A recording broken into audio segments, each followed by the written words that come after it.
question today, and I want to share with you, Kingangi, what I was discussing yesterday. Yeah. I went to my child's sports day. Yeah. While we were there, Yeah. I met these young ladies. Yes. Who had come to support children either of their sisters. Yes. Children of their brothers and sisters, basically. Yani unakuja tu support tu ile na watu walikuwa pale kwa shule. And we were having this conversation that was so interesting that got heated at some point. Yeah. Because the men were really upset by what they were saying. Yeah.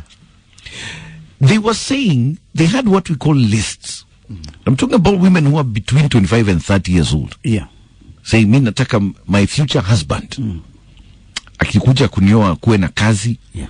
I want him to be making 6 figures. I want him to be driving. I want him to be having at least, hata kama analipia mortgage. Yes. Nataka kuwe mtu anaenda kanisa. Like there were all these requirements that these ladies were putting on the table. And I was listening, and I basically just simply asked them, what about you? Yeah. So you want all this from this man. Yes. What are you bringing on the table? And we got into this heated argument about how nowadays, like you've had, by the way, when it comes to achieving gender parity, Kenya has been ranked 76 in the world. For achieving gender parity. Yani yale maneno wewe unaweza fanya kama Kingangi, mwanamke pia anaweza fanya. Can do. Yes. So as you're expecting me to be earning 6-figure salaries. Right. What about you? Eating the 6-figure salary. And I wondered, isn't it time that we start expecting things the way women make lists about us? Yeah. Shouldn't we also as men now start making lists about women? Yes. What are you bringing on the table? What are you putting on the table? Aside, yes, wewe ni mrembo, we get it. Yes. Aside from your physical attributes. Yes. What else are you putting on the table? Kuja useme, si wewe unakula 6-figure salary. Yes. Mimi niko na biashara fulani nafanyanga hapa. That way, we have come together. We complement each other. When you expect me to drive, wewe hata kama kuna gari niambia afadhali unatumianga Uber. Ukitaka nikuje na ploti, na wewe pia at least ukuwe na kako. If you want me to have an acre, you have a kaisi somewhere. So that when we come, we have 1 and an 1/8. When we come together. What are you bringing on the table? It's what I want to ask ladies this morning. Those expectations that you put on men, that he must have a job, he must be making this kind of money, you want to live in this kind of neighborhood, what is it that you're putting on the table? Mtoto wako aende shule. Mtoto aende ni asanta. What are you putting on the table? Give me a call. My number is 0711046105.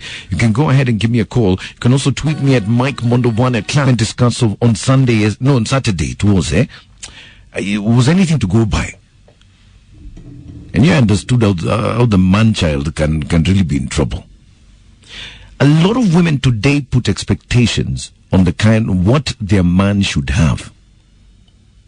He needs to be driving this kind of car. He needs to be making this kind of money. He needs to be able to take me on holiday. Watoto wetu waende shule aina flat, aina gari, hii. In a world where now we are seeing Kenya being ranked international, 76 when it comes to gender parity in the world. Ladies, what are you putting on the table aside from your beauty? Let's be very frank about this. Kuna watu wanaolewa wanakuja nyumbani na leso tu. Hiyo, that's the only thing. Nasema wanakuja na matuta. Anakuja na matuta na leso. What else are you putting on the table? Because if we're going to talk about empowering women, if you're going to talk about women being able to stand on their own 2 feet, aside from the man, what are you putting on the table? There's a tweet here. A lot of men on Twitter are so upset. They're saying, Madheka is saying, by the way, it's a very good question. Most of these ladies, when you marry them and you remove their beauty, hakuna kitu ingine that's being put on the table. There's There's another lady, no, a gentleman here, who's giving me a breakdown of getting married. And when you're getting married to them, $6,000, you're buying a ring. Your wedding is costing you $25,000. You're spending $50,000 on a car and a house worth $500,000. And all she wants to offer in return is her beauty. Seriously. Eh? Another tweet here, gentleman telling me, Mike, that's very true. Let women continue setting standards and stop bragging that what a man can do, a woman can do better. Show us. Don't say it. Show us. Eh. And I'm not throwing any shade, ladies. No shade, by the way. I'm just saying, today your Kamunze comes and says, I want to marry you. Have you ever thought of what you're putting on the table? Can do, or how will they support the man? But the reality is they will sit and wait for you to do and clap saying, we did it.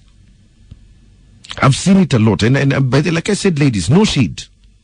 I'm not throwing shade on women. Please. Your life choices are your life choices. Live your life the way you see fit. What I'm saying is, when you sit down and you come up with rules and regulations for your man, unakujanga na terms and conditions apply. He has to be this. He has to be that. He has to make this kind of money. He has to drive this kind of car. He has to live in this kind of neighborhood. He has to take my children to this kind of school. Then what are you putting on the table? In physics, I remember being taught, I was saying every action has an equal and opposite reaction. So if that is the man's action, what is your reaction? What do you put on the table? 0711046105. Talk to me. Tunaleta watoto. So children is the only thing. So we are like the shamba. You cultivate it. Yes, weke manure. Ukiweza fertilizer. But can you get that mtoto without me? Yes, you have. There must be your input. But remember, I'm the one to carry your babies. And to take care of them. So that is what's the main thing in the marriage. We bring children. So that is the offering that women have, to bring children. What? So that is what women are offering, bringing children. Yes.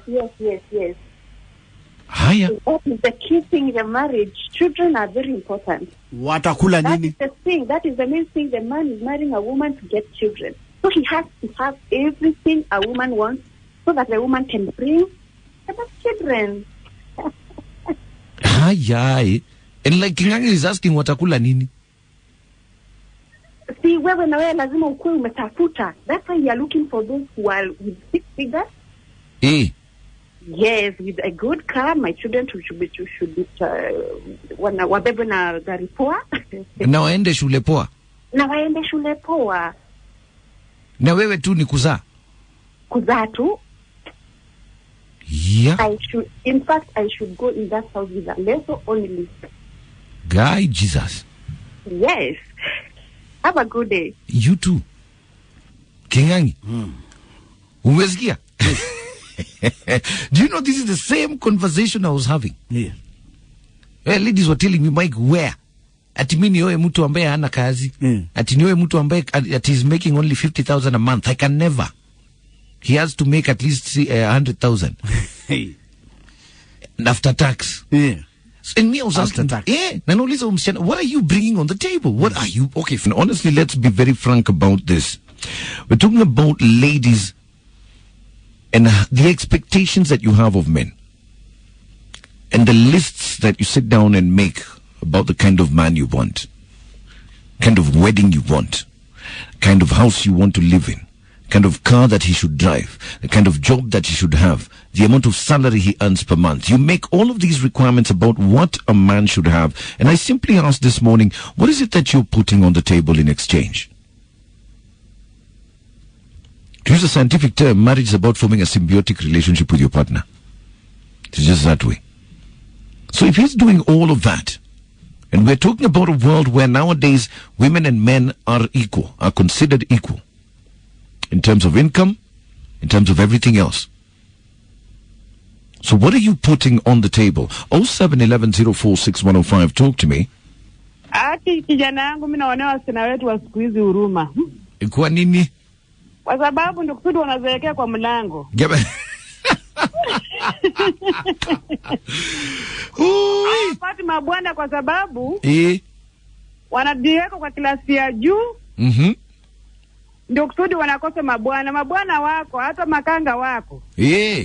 Hakuna mtu akakosa ubavu wake dunia hii. Alafu mnajengana pamoja, mnatengeneza hiyo pesa. Sisi zamani tukioleka. Yes. Tulikuwa bora umepata kijana wa watu.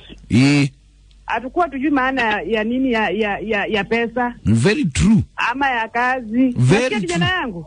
Nasikia kabisa. Sasa wenyewe hata vile wanafanya kazi wenyewe, hata wakiingia kwa hizo ndoa. Hawasaidii au mabwana zao, wanakatalia hizo pesa. Iko na maana gani? Haikusaidii kabisa. Hawasaidii, wanafanya kazi, bwana anang'ang'ana huko hata na kibarua yake anafanya kazi, haizi msaidia. Iko na maana gani? That's true. Sasa wa style up, waoleke, washuke chini.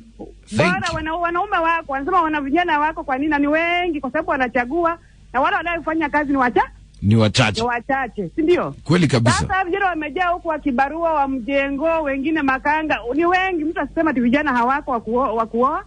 Thank you very much for that, my dear. Wenyewe ndio wanachagua. Na wale wanaofanya kazi ni wachache. Wataozea hapa kwa mlango.